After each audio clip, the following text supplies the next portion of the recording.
my childhood. Hello, and thank you for listening to Ruin My Childhood. I'm Kat. And I'm Mike. And this is the podcast where we decide if some things are better off left in the past. Indeed. How are you doing this evening, Michael? I'm a little tired. Work was rough, but, I'm fine overall. Yeah. Alive. Just had some of my leftover birthday cake. Birthday cake. Yeah. Anyway, in this episode, we are going to be talking about one of my favorite childhood movies, Hocus Pocus. Oh, I love Hocus Pocus. At least I think I like Hocus Pocus. I think I like Hocus Pocus. It's been a few years since we've seen it. I know you and I have watched it together at some point. Yes, definitely. Probably more than once. I know we've watched it in the last 5 years. I just can't really remember. And I think we might have watched it on TV with commercials and stuff. How about you give us a cheeky little summary? Cheeky. Well, what I remember is I know there's a talking cat. Uh-huh. I know it's Bette Midler, Sarah Jessica Parker, and one of the nuns from Sister Act. I don't know the actress's name. I'm sure she would love that intro, though. Yeah. I don't really remember the plot. Like, I don't remember why the witches are after, like, this particular group of children. Don't they want to eat them? I know they want to eat them, or there's a spell that'll make them young or keep them alive. Like, I know, like, the plot revolves around, like, they're only alive for, like, one night. But I don't can't really remember if Sarah Jessica Parker wants to eat them or shtup them. I don't remember. I just remember that they're after these particular set of kids for something, like, and it's Halloween, so you'd seem like they would be able to get other kids, but I don't really remember exactly what it is. I know there's a musical number, and... There's a musical number? Yeah, there's a part where it's like, I put a spell on you. Oh, yeah. I don't really know if that's how she sings it, but I know that line is in it somewhere. You're an amazing singer, Michael. Hashtag blessed. Hashtag blessed. All right. I remember... Just a second. There's a loud car. That is a motorcycle. Whatever. What I remember from this is that it is set in Salem. Witches are trying to eat children. And if a virgin lights the candle... That's right. Things go wrong. That's right. I do remember being the a virgin is terrible in Hollywood. That's right. I remember the virgin part. And so I wonder how many parents had to explain what a virgin was to their children because of this movie. Did you know if you can't peel a label off a beer, you're a virgin?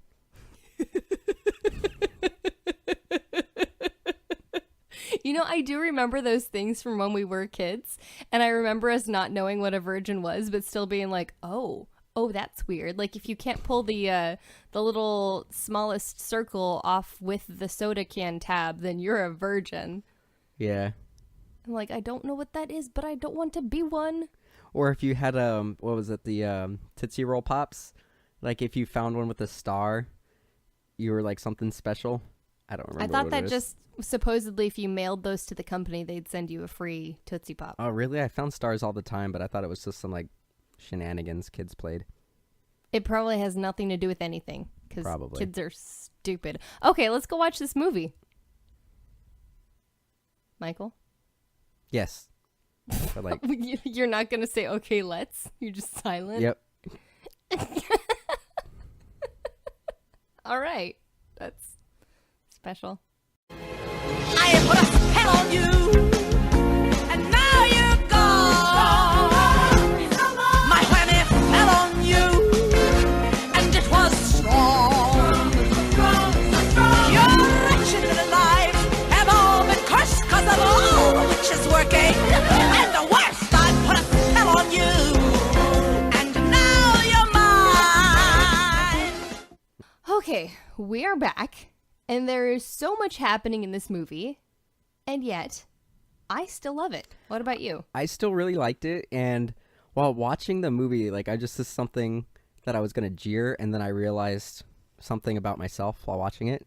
So, And what is that? while watching this, immediately everything started coming back. Uh-huh. A lot of the lines, the plot elements, a lot of it started coming back as soon as it came on.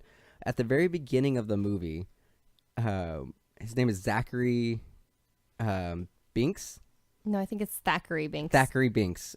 He goes. So this kid Thackeray Binks goes and tries to rescue his sisters from the witches, and they decide to punish him and make him feel guilty forever by turning him into a cat.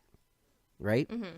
And so he ends up as a cat going to his father, like at the hanging of the witches, and is like rubbing up on him and like meh meh, and the dad's like, "Go away, beast." So I was really smug initially, and like at this part, I remembered every time I've watched it, like prior to this viewing, I was like, so I would have gone to like the door and wrote in the dirt with my paws, like, "I am Thackeray. The witches turned me into a cat." That was me being smug for many viewings, but this time got it around, all figured out. I realized this is the 1693. They didn't know how to read or write. Now I feel like a jerk. They're all illiterate. They're all illiterate. There's no way he could have told them. Eventually, he learned how to speak as a cat, but at that point, there was nothing he could have done to let anybody know, because at that point, he could only meow. So I feel bad for judging him. Right. I think it's interesting, though, that he still managed to learn how to speak, because that's clearly ignoring the fact that anatomically cats could Don't have never vocal move. cords? Well, they don't have any of the mechanisms they need, even if they did have the right kind of vocal cords to be able to like move their jaw or move their tongues the way that we do. Like, they don't have the cheeks, they don't have lips. It's just bad. Yeah. So, It's do you want to bad. summarize this movie? Oy vey. Okay.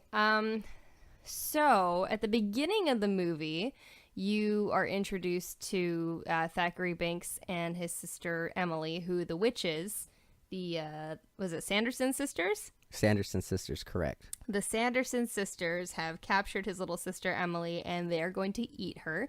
And this is because they eat children to stay young. Well, no, they just suck their souls out after they drink a potion. They eat children. No, they don't to eat stay children. young. They're basically eating children. No, just their souls. Do you want to summarize the movie, Michael? No, I just want you to do it correctly. No, you do it. All right, so basically Sanderson sisters make potions that basically take the essence of their children, and they kind of like go and like suck out the souls. Thackeray kind of stops the them. essence of children is just dirt. Oh. So anyway, they suck out their souls. Thackeray tries to rescue his sister, but he's a little too late. She already drank the potion, so he spills it. They get really upset, and they turn him into a cat. They get hung, but right before they die, they're able to basically make a spell saying that if a virgin lights a black candle on Halloween, they'll come back. And No, so if a virgin lights the black flame candle the black flame candle, they come back. on a full moon on a Halloween night. Right. So basically 300 I years just want goes you by. to do the summary correctly, Michael. Basically 300 years later, this like kid from the stereotypical thing 90s movie that doesn't take place in California has to have somebody from California be the main character so people can make like surfing puns and stuff, which totally happens. He is all skeptical and is like, yeah, Halloween is manufactured by the candy companies. So he goes after this like popular girl and convinces her to go to the witch's house. He lights the black flame candle, and the witches come back. They end up taking the witch's spell book, so that way they can't do any. They can't do any of the spells. So that's why the witches are chasing them for the whole night, because they need the spell book so they can make that potion again. So that way they can live forever and not die when dawn comes. So that's basically the plot of the movie, is them trying And then shenanigans ensue. lots of shenanigans. Okay. So, starting at the beginning, I have an issue. Okay. So, this kid Thackeray wakes up. He jumps out of bed. For one, it's already daylight. He would not have been sleeping well into daylight, because back in those days, they didn't have a lot of lighting in the evening, so they worked from sunup to sundown. I think it might have been a nap, and it was in the evening, because it was getting dark. Why is this kid being lazy and in bed? And does he nap with his sister? Because he woke up expecting her to be in the bed. Well, back then, like, the entire family might sleep in one big bed. Yeah, but kids didn't take naps. People worked all day until they died. Okay. Anyway, so he jumps out of bed and he goes outside in what's basically his underwear. Like, back in the day, if it is cold outside, you are not going to be running around outside barefoot, because you will catch a cold and you will die. Back then, they could catch a cold No, but the and difference actually is die. they see the purple smoke coming from the cabin, which means they've got a child. So he was like, my sister's missing, and he immediately ran to save his sister, foregoing and risking his own life to do so. Nah, I don't buy it. I buy it. You lose a toe back in the day, you're not just losing a toe. You get gangrene, you lose a whole leg, then you die. All right. So besides that, like, what are some main are there anything that you want to talk about? I do remember back in the day, though, thinking that those two boys in the beginning of the movie were super hot, though. Oh, really? I did, yeah. I sure. remember thinking, I must have one of the times when I was like middle school, high school, thinking Sarah Jessica Parker was hot in this movie, but I don't She think was so hot. anymore. I don't think Oh, so. come on. I think that's just because you've been ruined by society calling her a foot. Oh, I do have an issue at the beginning of the movie, too. So Thackeray goes to rescue the sister, right? How does he not burn himself in the cauldron? Well, that was one thing. But the other thing was they all act all surprised when he's there. And they, like, go around the cauldron and shake and stuff like that. And he kind of fights off the two younger sisters. And Bette Midler, I think her name is Winifred, just kind of, like, stands there in shock and then lets him spill the potion. And then force lightnings him. Like, why didn't she do that right away? Or maybe she didn't need had to do a work spell. up to it. She didn't. Well, later on, She was getting old, remember? No. Because later on, when Max, or the protagonist of the story, goes and lights the black flame candle, and it was actually pretty fun. Thora Birch is the sister Danny. She, like, pretends like she did it on purpose to summon the sisters and that she's, like, a little witch. And for some reason, Max just lets her do this for a while and, like, is willing to let his sister, who's, like, 8 years old, take charge of the situation. And then so when they go to grab her, that's when he jumps out and she immediately force lightnings him. Right. So, like, her judgment was way off the first time. But maybe she learned. Maybe that's why she did it. She learned from the first experience and realized use force lightning right away the second time. I guess. So they do drink some potion in the beginning of the movie. Correct. Correct. Well, no, the Before kid drinks the potion. The potion makes the kid's soul vulnerable, and then they inhale the soul, and that's how they get young. Right. Well, younger. Correct. Okay. All right, so jumping forward to what is ostensibly modern day. 1993. Oh boy. The thing about the 90s, though, actually, Thora Birch was in quite a few movies back then. She was. And she and I looked pretty much identical. Yeah, I was thinking that watching that you guys could have been sisters. Right. I think she was like 5 or 6 years older than me, though. But yeah, everywhere I went, people, they didn't just think I looked like her. They actually thought I was her, which didn't really make sense because she was so much older than me. But that was interesting. We looked a lot alike. It was kind of creepy. I have a problem with the classroom scene. Oh, boy. Do you remember? Oh, I my bet you- God. Yes. What do you think it Creepy, is? Like, okay. Well, he's got like this creepy display of dominance. Yes, that he did. happens. You knew exactly what I was going to say. God, it's so weird. I'll let you There's say so it. much of this in 90s movies. Okay. So, I don't remember how it started in the classroom, I'll though. start it, and then you take over, okay? Okay. So he's like, he kind of snickers at something the teacher says, and she, like, looks at him like, oh, what? And he goes, like, the Halloween, I know this is Salem, and you're all about the witches, but Halloween was manufactured by the candy companies. And then the girl, the yeah, I hot think girl in his class, Allison. schools him on the origins of Halloween and All Hallows Eve. So she kind of gets brownie points at the teacher, and all the kids in the classroom like clap for her, and it's a big thing. Yeah, it's and weird then that he they're super into it. stands up in the middle of class, like they're not done with class. The Right. bell has not rung yet. Can He I say stands it? up. Yeah. And he goes, well, if Jimi Hendrix comes back, here's my number. And he says this in front of everybody while class is in session. Super creepy. And then he, to like further be creepy, after class, after school's done, he like follows her on his bike and is like, oh, by the way, I'm Max and I'm from California, and tries to be all like, it's like following her around. And then, yeah, he's kind of a jerk. Between this and Casper, like, no wonder we have skewed perceptions of what a healthy relationship is supposed to start out like. Right? Let me follow you, being creepy. I just gotta say, Thora Birch was adorable in this movie, though. She was, although her voice was kind of terrifying. She has like these bits where she goes like manic and like crackles and like screams, and it's pretty funny. Right. Like her laugh and her actual scream are equally horrifying. Shrill.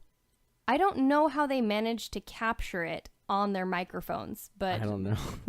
kudos to the sound department. It was a little weird because another thing that made this kid a little creepy, the Max guy. So he goes home from school after like getting bullied and losing his shoes, and he takes like a body pillow and like Oh my God. spoons it, and he goes, Immediately. "Allison, you're so soft." It's the first thing he does when he gets home. Yeah, and his little sister Danny, played by Thora Birch, is in the closet, and she like sneaks out, and she's like, "Allison, ooh," or something like that, right?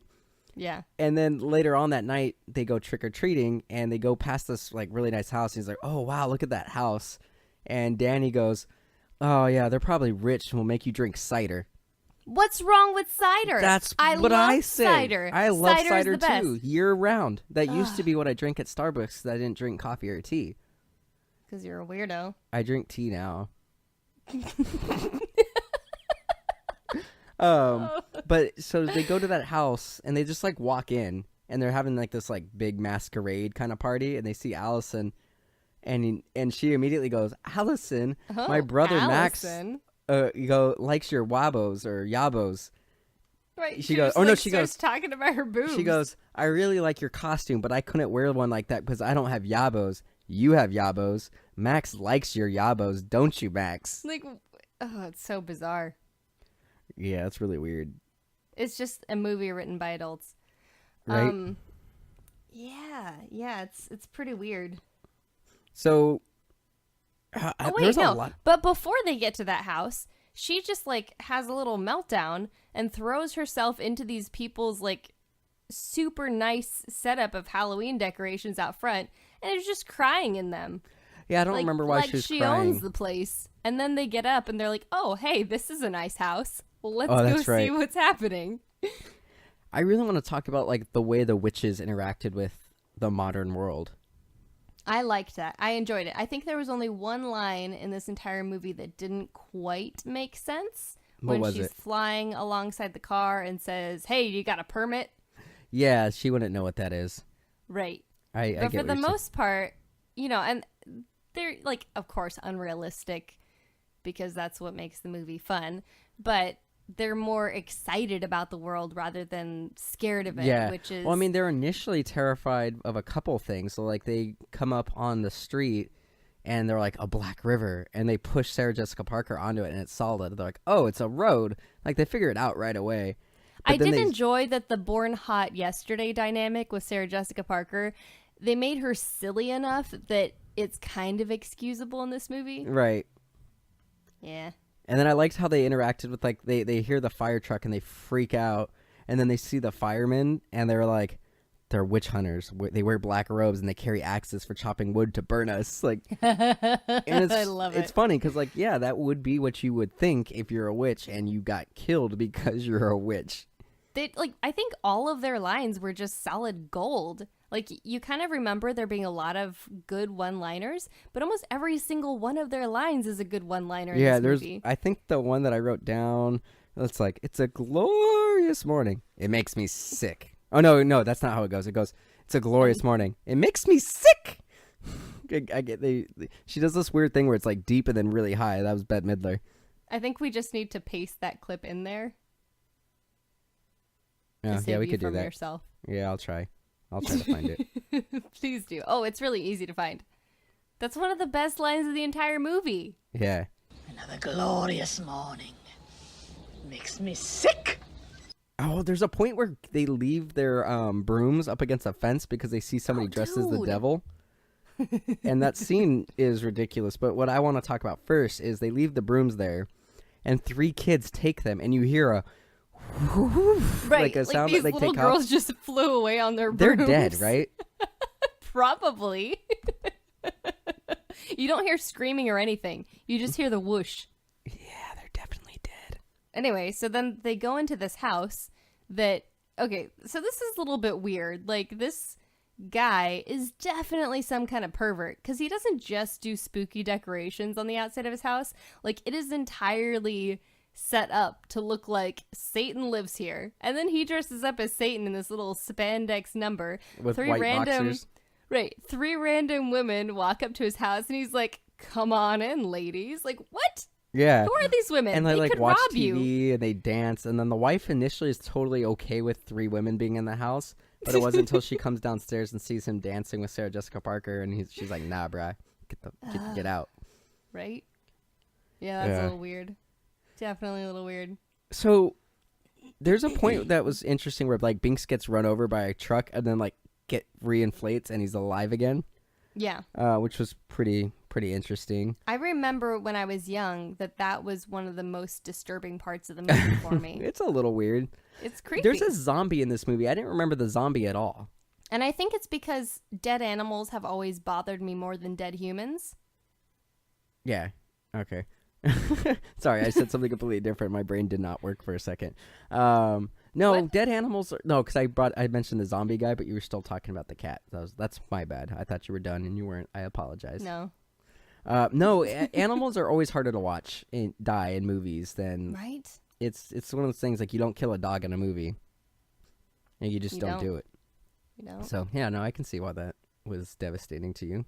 And I speaking completely forgot how much I really liked that zombie, though. yeah, Willie. Well, he's like working for them, and then Yeah. decides. I don't remember what made him change to being on their team, but he ends up eventually like helping the I think kids. Winifred just mouthed off to him one too many times.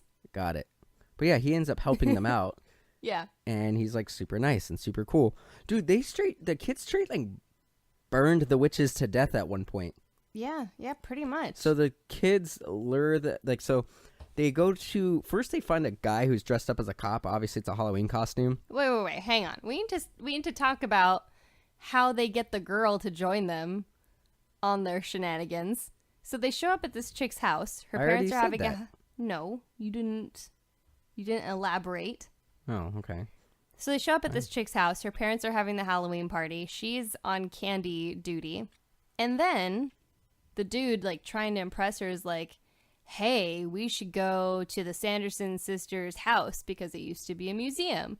And this girl, like, just met this guy today and is down to, like, go out in the middle of the night on Halloween during a full moon with him. Well, keep in mind this is the 90s and it's This a small chick town is in Maine. thirsty, Michael. Well, she gets thirstier later because She she does. totally, after they take care of everything, stays at his house until 5 a.m. Right. snuggling. This chick is very lonely. Do Right. you even remember her name? The character's name is Allison. Allison. That's right. Allison. Allison is lonely and thirsty. Oh, so I want to talk about that cop scene. Do you remember that? Right. Yes, that guy is impersonating an officer, which is illegal. Yeah, so he's dressed up. He looks like a super convincing cop, like, stereotypical cop in the 90s. He's got a motorcycle that's black and white. So they go and explain, hey, the Sanderson sisters are back. We did this. We broke into the museum. And he, like, does a power play where he, like, walks up to them and is like, what did you say? What did you do? And kind of, like, gives them attitudes like, get out of here. Quit wasting a police officer's time. And then it's like he's not a cop. His girlfriend comes out and was like, what was that? And he goes, oh, some kids thought I was a cop. Like, he's completely a jerk and made them feel like terrible people and then refuse to help. Well, I think the whole premise was that he thought that they were trying to play a joke on him. Maybe. It didn't come off like that to me, though. I'm pretty sure that's what it was. Maybe. He said some kids yanking my chain. Well, not only did they yank chains, they murdered these witches. Okay, so they're like totally down with murdering the witches, but let's talk about like the 2 bullies. Oh yeah, they're bullies. willing to leave them to die. Right, they steal his. Are they Air Jordans or something? No, they were something different. They were Nikes, but they weren't Jordans. Some nice shoes. They steal them at the beginning of the movie. Therefore, he's totally cool with pretty much leaving them to die. Yeah, at one point the witches get them, and they because they called them ugly, so they put them on like these like cages and have them like dangle over, and they just keep forcing them to eat candy. And then later on, when they go, they kill the witches in the school's kiln, and they think everything's good. and ready to go. So they're like, oh, we should read the book and try to save Binks. Well, it turns out that they weren't actually dead. They reconstituted, and then when they opened the book, they were able to find them again. They stole Thora Birch, and so they go to rescue her, and they stole Thora Birch? They stole her. They kidnapped her. You just said everything really weird. Sorry. So they use the book, which draws the witches back. The witches then kidnap Thora Birch. Hang on. So you think that everything is fine and dandy. They go back to the kid's house, the dude. Allison goes with them, like is down to get a little freaky or something. Like she's planning on spending the night. She's trying to make sure he's not a virgin anymore, so he can't do this again. Right, yeah. She's trying to avoid some issues in the future. Then they start to feel sorry for Binks. I mean, like, I think Binks has a pretty sweet deal. No, it's messed up. He's a human being, and they're going to keep him as a pet. No, it's fine. It's better than being lonely out in the human, woods. And as Danny gets older, he's a 13-year-old, 14-year-old boy. He's gonna start peeping, or he's gonna be peeping on the mom. But he's been around for hundreds of years. Like, he's bound to be a little bit weird at this point and not really super sexual. Plus, like, sexual urges come from your physical being. Like, if he's having any urges, it's for other cats, which he's probably grappling with on a moral level already.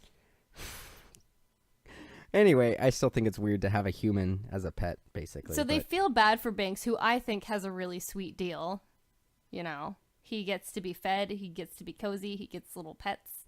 You know, it's fine. So they feel sorry for him. Then they decide to open the book to see if there's any way that they can fix the spell that turned him into a cat. And their little shenanigans with the book attract the witches back to them. Right. Right. Oh, man. This movie was fun. I'm just going to say it. Like, we're poking holes in the logic like you do on a podcast. But overall, the movie was really fun. And we're making fun of like the choices that these kids made. But they were really on their own. There's a point where they go to their parents who are at a party. And that's where the musical number comes on. The witches like sing a song and then put a spell on the parents to dance until they die. Right. So everyone at the party. Everyone at the party. So at this point, like the kids are basically on their own. So that's when they lead them to the school, kill them, and then the rest of the movie happens. Okay, can we talk about just how much sexual content was snuck into this movie that I completely did not notice as a kid? Sure. So there's a sex joke, right? Probably. I know I wrote one down. Well, throughout pretty much the entire movie, the bus driver. Sarah Jessica Parker actually plays Sarah. She is like, I'm not sure. She's like into adult men, but she's children. Also kind of into like teenage boys. Well, keep in mind, 300 years ago, teenagers would marry adults. Yeah, but it's usually the other way around. Like, I know, but my still, great-grandmother was 12 and my great-grandfather was 32. Ugh. That seems so weird to us, but, it was completely normal then. But yeah, that bus driver, there was a super sexual thing with that. Oh, right. He's like, what do you need? And they're like, we want children. And he's like, might take me a couple of tries. And then he lets Sarah Jessica Parker sit in his lap and drive the bus. Right. Yeah. There are just like a lot of innuendos snuck in there. In your endos. Sorry. Yeah, you should be. I do, though, appreciate that Sarah flirts with Willie, even though he's dead. Yeah. I thought that was sweet. Give him a little bit of attention. The other thing, so this movie ends kind of sad and happy. They defeat the witches. They're able to. It was really stupid. The witches basically defeated themselves. So they make the potion again, and then Max spills the potion again, but they are able to salvage enough for one child. And they decide that because these children have caused them so much trouble, they're going to go after these children specifically and get one of them, even though they've got hundreds of children marching because Sarah Jessica Parker enchanted them to come to the house. Because they go to chase these three kids, the three protagonists, they ultimately seal their own fate. They die when the sun comes up. And at some point, I don't remember exactly what happens, but Binks jumps on him or claws him and ends up getting killed. But because the witches died, the spell ended and he stays dead. Mm-hmm. So there's a point where the kids don't really realize what's going on. And Danny, who's an 8-year-old girl, goes and puts all of her weight on this cat. I know. And like, why aren't you coming back to life? Well, it's like, well, one, it can't inflate with you on it. But two, like, then they realize the spell is over, and then you see like a little ghost version of him, and he's like, hey, I'm cool. I gotta go see my sister again, and I'll always remember you, and you'll always remember me. And then the movie just kind of ends. I'll always be with you. Yeah.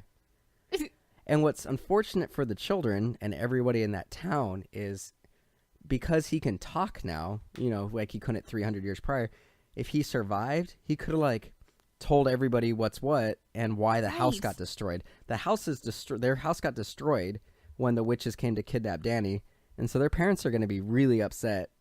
Right, they have but no I proof. think they're going to know that some weird juju is going on because all of those kids would have woken up near the Sanderson house. Yeah, but none of the parents were around. It seemed like the entire town was at that party thing.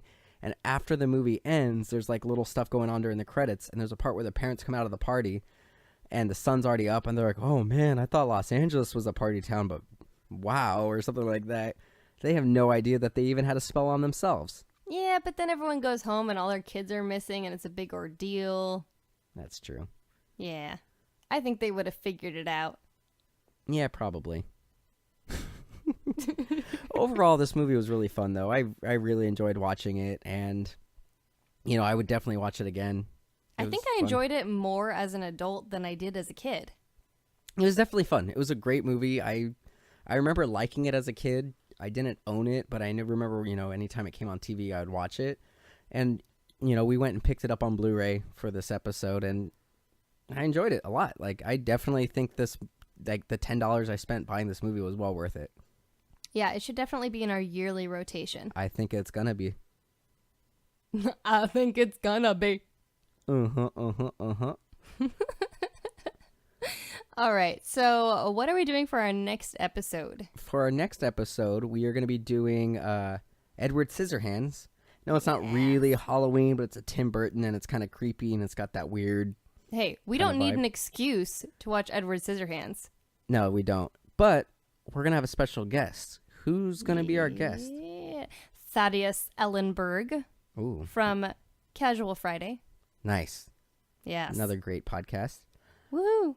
And where can our listeners find you, Miss Katrina? I am all over the internet at Katrinaosity. Check me out on YouTube.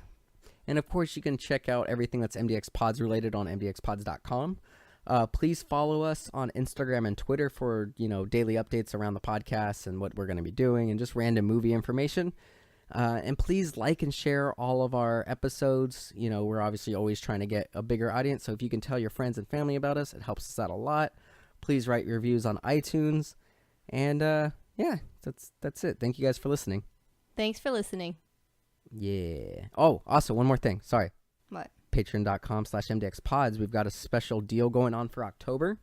If anybody who signs up and donates money on Patreon this month will get, regardless of how much they do, whether $1, $5, any amount, we will be mailing out a mini print of the 4 pieces of art that Dustin's been doing for Remake Rewind. So for Remake Rewind, we're doing Dawn of the Dead. We're doing Carrie, Ghostbusters, which Katrina is guest starring on that episode. And then we're also doing Nightmare on Elm Street, which a lot of our fans voted for. So you will get a little mini print of Dustin's custom artwork. Yeah, buddy. So, yeah. Anyway, that's it now. That's the final plug. Thank you guys for listening. Thanks for listening. Bye.